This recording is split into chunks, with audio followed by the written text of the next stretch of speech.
ಯಾರು ಶತ್ರುವಿನ ಬಾಧೆ ಜಾಸ್ತಿ ಇರ್ತದೋ, ಆರೋಗ್ಯದಲ್ಲಿ ಸಮಸ್ಯೆ ಇರ್ತದೋ, ಸಂಕಷ್ಟಗಳು ಬಾಧೆಗಳು ಆಗಿಂದಾಗೆ ಕಾಡ್ತಾ ಇದೆಯೋ, ಇದನ್ನು ಸಂಕಲ್ಪವನ್ನು ಮಾಡ್ಕೊಳ್ಳಿ.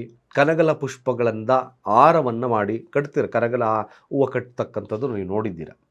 ಕನಗಲ ಹೂವಿನಿಂದ ದುರ್ಗಾದೇವತೆ ಆರಾಧನೆಯನ್ನು ಮಾಡಿ, ಅಥವಾ ದುರ್ಗಾದೇವತೆಗೆ ಅರ್ಪಣೆಯನ್ನು ಮಾಡ್ತಕ್ಕಂಥ ಕೆಲಸವನ್ನು ಮಾಡಿ. ಸತ್ಯವಾಗಲೂ ನಿಮ್ಮ ಕಷ್ಟಗಳು ನಿರ್ಮೂಲನೆ ಆಗ್ತಕ್ಕಂಥದ್ದಿರುತ್ತೆ. ದುರ್ಗಾ ಕವಚ ಮಂತ್ರಗಳನ್ನು ಸಾಧ್ಯವಾದರೆ ಈ ದಿನ ಹೇಳಿ. ಬರಲಿಲ್ವಾ?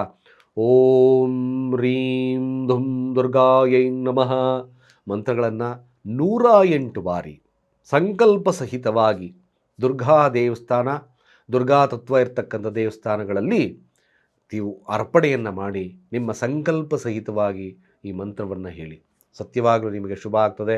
ನಿಮ್ಮ ಸಂಕಷ್ಟಗಳು ದೂರ ಆಗ್ತಕ್ಕಂಥದ್ದಿರುತ್ತೆ. ಆ ತಾಯಿಯ ಅನುಗ್ರಹ ನಿಮ್ಮ ಮೇಲೆ ಸಿಗುತ್ತೆ ಅಂತ ಹೇಳ್ತಾ, ಸರ್ವೇ ಜನ ಸುಖಿನೋ ಭವಂತು.